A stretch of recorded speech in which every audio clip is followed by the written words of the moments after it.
We are at a pivotal point in time, in timelines, in history, in our story.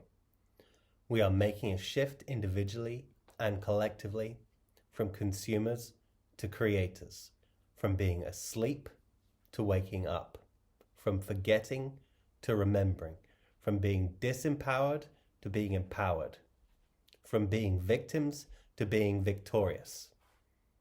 Now is the time in all areas of our lives, within us and outside of us, in our minds, in our hearts, in our emotions, in our bodies, in our relationships, in our finances, in our freedom, in our creative expression, fulfillment and satisfaction, in our health, in our embodiment, in our prosperity, on all levels, in our thriving.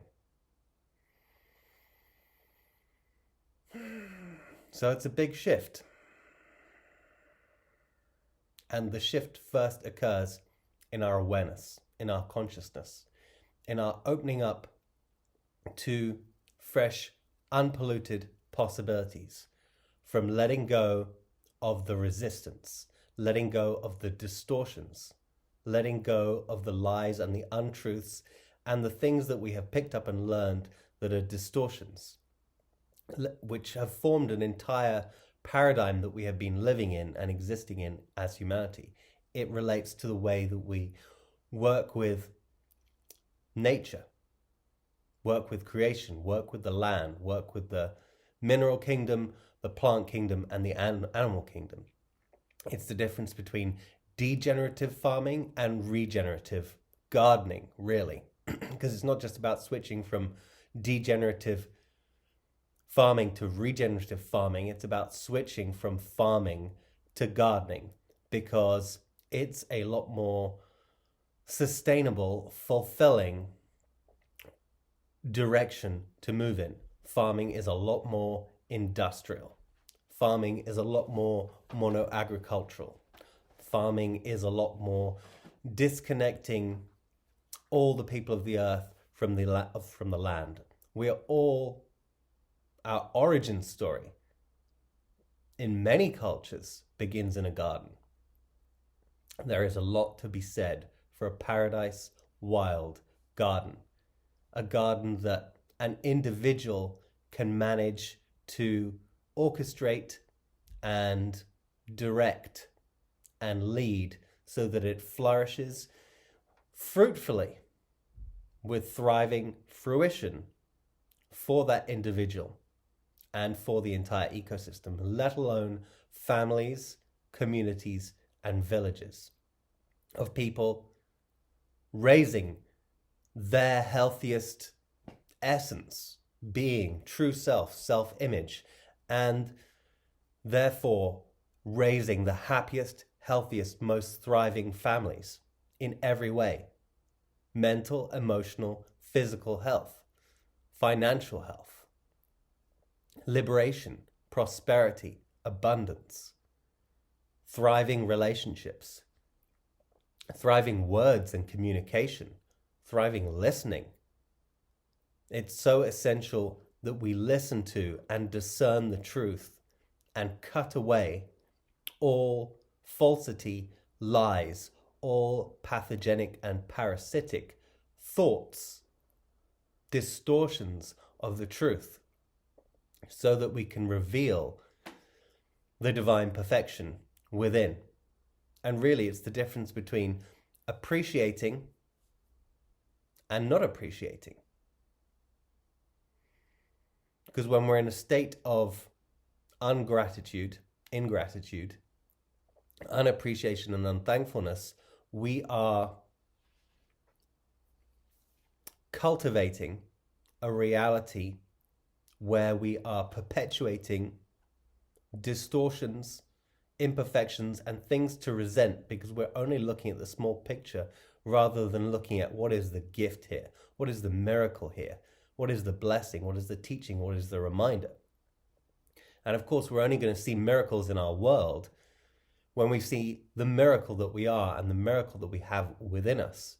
When we are in alignment with the miracle that we are, We see that miracle in everyone, in everything, in every moment and every time. And yeah, it takes practice because we have allowed ourselves to be brainwashed to see and live from the opposite paradigm where we're just seeing problems, problems, problems. We're not understanding the bigger picture, the greater depths, the true significance, symbolism, and meaning of who we are, where we are, and when we are. So a revolution is happening in all areas of life. An area that we've specialized in is the world of well-being, which includes food and restaurants. And yes, there's many things about the food and restaurant and hospitality paradigm that are completely broken. We can try to add the best bits to it, but essentially the paradigm is broken and has to be flushed away and cultivated with a fresh perspective. So what is broken about the food, hospitality, and well-being paradigm? Well, still, however many restaurants in, say, a city like London, tens of thousands of restaurants. And well, apart from the quality of the food, most of it being industrial, most of it being full of chemicals, carcinogens, grown in depleted, degenerative soils, that of course that means the entire ecosystem, all the soil, all the life in the soil, all the plants, all the animals, and all the humans are thus degenerated, leading to the degenerative disease and the suffering, the demineralization, the devitalization of everyone involved in that.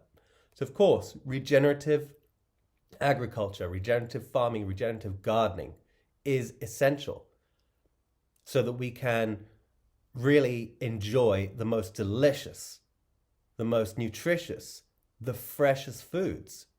So a case, an example in point that if we take, there's a graph from here to here saying the more days that we go along, the more devitalized our food. We'll do it this way. So day 1 after it's been picked, day 2, day 3, day 4, day 5, food starts to go moldy and rotten, and it loses vitality over that period. Well, if we zoom that down in half and then take that as the first day, then within the first day, those hours, there is that much more vitality that we lose in the whole first 5 days. I'm just making these numbers roughly up. I don't have specific, but you get the point. Within that first day, you're already losing that much. So freshness is vitally important. Every creature in nature knows fresh food. It's common sense. And really, this is the time of reawakening common sense, which had become quite uncommon.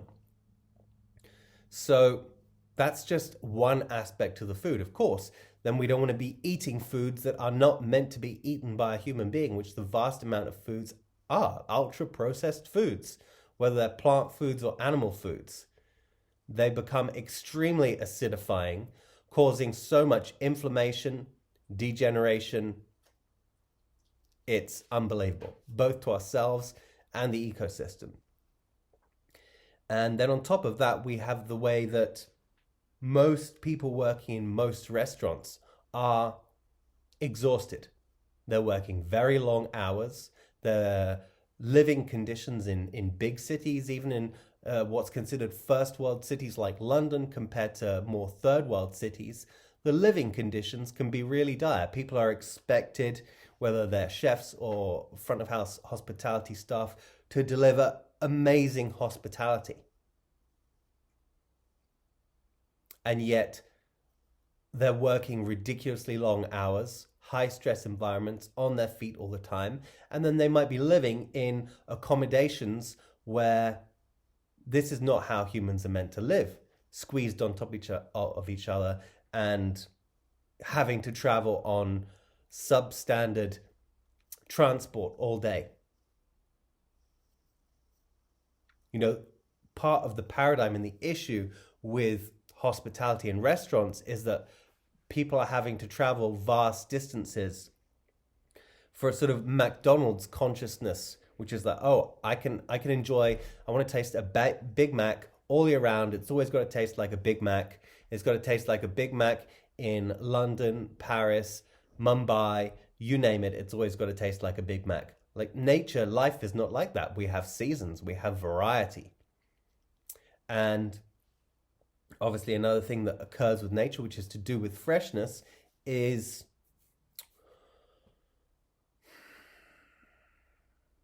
eating and enjoying the gifts and the offerings that Mother Nature has provided in our location, in our locale at that time and season. And sure, you might be living in a snowy location like I am right now, and there's not a lot growing. But of course, people have lived in snowy locations for millennia, and there's a way of preparing and preserving and enjoying a certain type of food at that half of the year, rather than just, trying to subsist on pineapples and papayas in a snowy environment all winter long. So this really is about tuning in to being a creator, creating thriving realities. That starts with creating the thriving story based on our thriving self-image, based on the truth, meditating on the truth, giving thanks for the truth. The way to reveal the truth is always through thankfulness. The way to create lies is always through ingratitude. It really is a simple formula. So our food, it isn't just fuel. It's energy, frequency, vibration, as Tesla said. It's information. It's our entire lives are centered around the communion of food. Obviously, the first food that we remember when we're born would be our first breath. And the second food that we remember when we're born is our mother's touch. And then, of course, the sustenance of milk. And it's not just the milk, it's the entire experience, the hospitality, the sublime divine hospitality of being that loved, cared for, and nurtured for, and knowing that that milk of our own mother is the most perfect natural food for that baby. There's a symbiosis there that doesn't happen in mass-produced factory chemical baby formula, no matter how much lies and marketing is used to sell that to mothers. Let us ask, what is the divine perfection? What is the miracle to be thankful for in each and every moment? And we see it around us. Having a child is the greatest miracle there is, the greatest act of creation, and everything involved in that and how our bodies work. Each of us has the greatest miracle in all of creation and all of existence, and it is our own physical human body. And the miracle that who created that, how that is created, how it functions, how it thrives, its beauty, its magnificence, the gift of having this vehicle to take us through our lives, this regenerative vehicle. Each of our cells regenerates. Trillions of cells regenerating. When we're in alignment with nature, the regeneration is optimal. When we're out of alignment with nature and we're poisoning ourselves and acidifying ourselves, we make regeneration really hard, which is why there is all this degenerative disease. So rather than allowing ourselves to be injected in every pore and every orifice with poisons, chemicals, and carcinogens continuously and consistently from the day we're born, how about we transform that a bit? And rather than being pumped full of industrial waste, we allow ourselves to be infused and injected, allow ourselves to receive more and more of the miracle, vitality, life force, rejuvenating, regenerating, remineralizing, life force of this phenomenal, miraculous realm of creation and all of the allies that it's made up of through the mineral, the plant, and the animal kingdom. Go out into nature and see the miracles. We are meant to be a part of nature, not nature is everything that is not us. And when we allow ourselves to be infused with all of the elements and minerals and the flow, the currency, the abundance of nature, and we infuse that into us through how we live our lives every day, then we support our regeneration. When we allow ourselves to megadose on paradise, because we're being megadosed on all kinds of chemicals, all kinds of unnatural frequencies in every way, every day of our lives. It's time that we can take the reins and the responsibility of our creatorship and align ourselves with not only being nourished, but perpetuating that by nourishing everyone and everything in every aspect of our lives with that divine nourishment. As we like to call it, winfinity. Winfinity is about infinity, and it's about winning, and it's about abundance, and it's about prosperity, and it's about, win-win is better than win-lose. Well, what if there's a winfinity?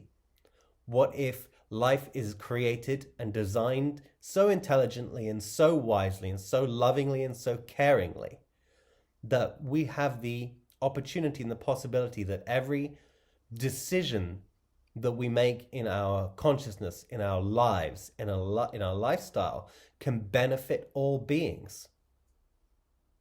That's not the reality we've been educated and brainwashed with. We've been taught to think that some people win and some people lose. That's a paradigm that we choose to believe in. And part of that is believing in losing, believing in lack, believing in scarcity, believing in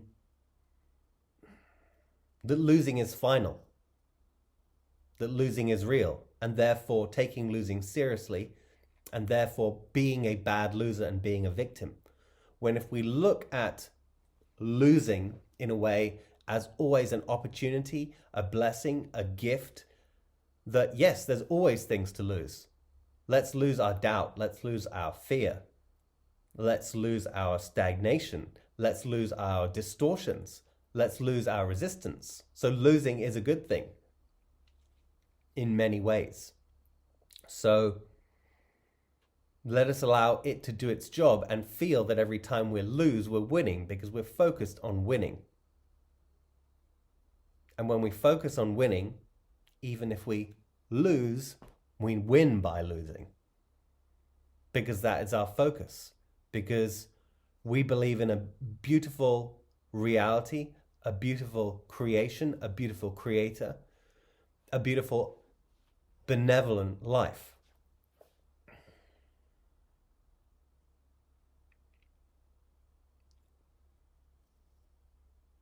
So when we allow ourselves to have nourishing thoughts and a nourishing attitude and the nourishing emotions that go with it, we choose to live a nourishing lifestyle that happens to be phenomenally delicious, fun, perpetuating freedom, well-being, healing, tuning into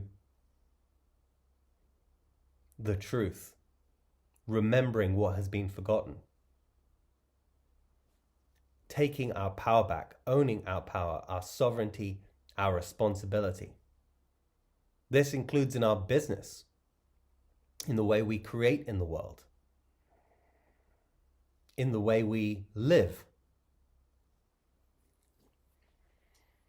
Do we choose to live in a sovereign way, where we're creating a sovereign world, where everyone gets to experience the joy of being the king and the queen of their lives, the creator of their lives, the responsible, divine being of their lives that is in alignment with the creator that created us, that is ecstatically pleasing our creator, serving our fellow siblings, and following our unique purpose with the gifts and the blessings that we are lucky enough to have received, and that we can either appreciate and put into action, or we can not appreciate and feel stagnant, unfulfilled, and allow that to a blessing to turn into something rotten that festers.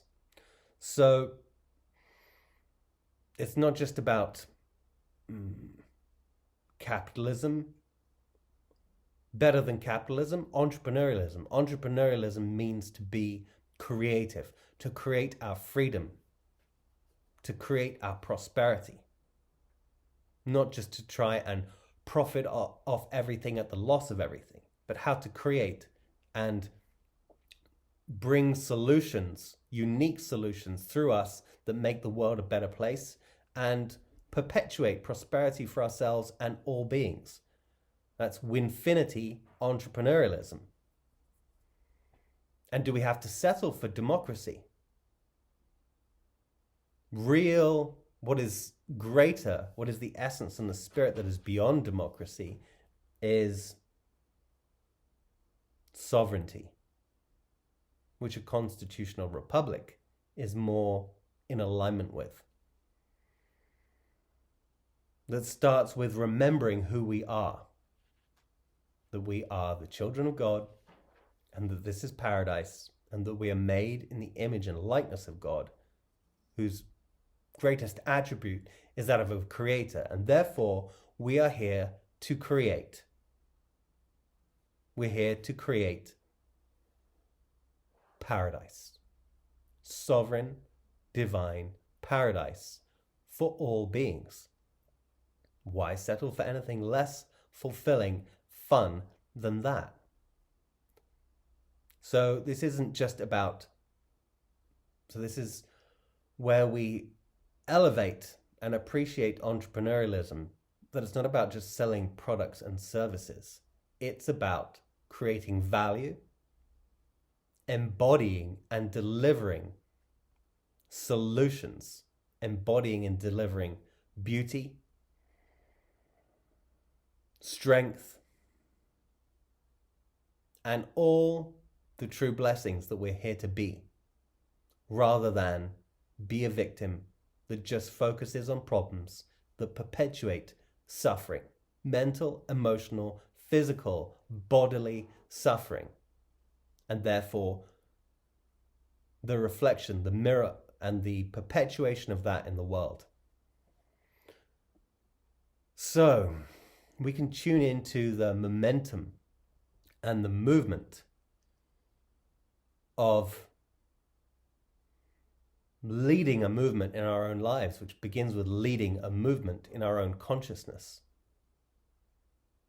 The flow of regenerative thinking. Regenerative thinking is appreciative thinking, thankful thinking, grateful thinking. And degenerative thinking is the opposite. Regenerative thinking is the truth. Regenerative consciousness is the truth. And degenerative thinking is lies and distortions. And there's no such thing as a half truth, because it's using a truth to cover up a lie, based on scarcity, based on lack, which is the result of unthankfulness, ingratitude, and unappreciation. So we are all in this together. Paradise is here and now within us.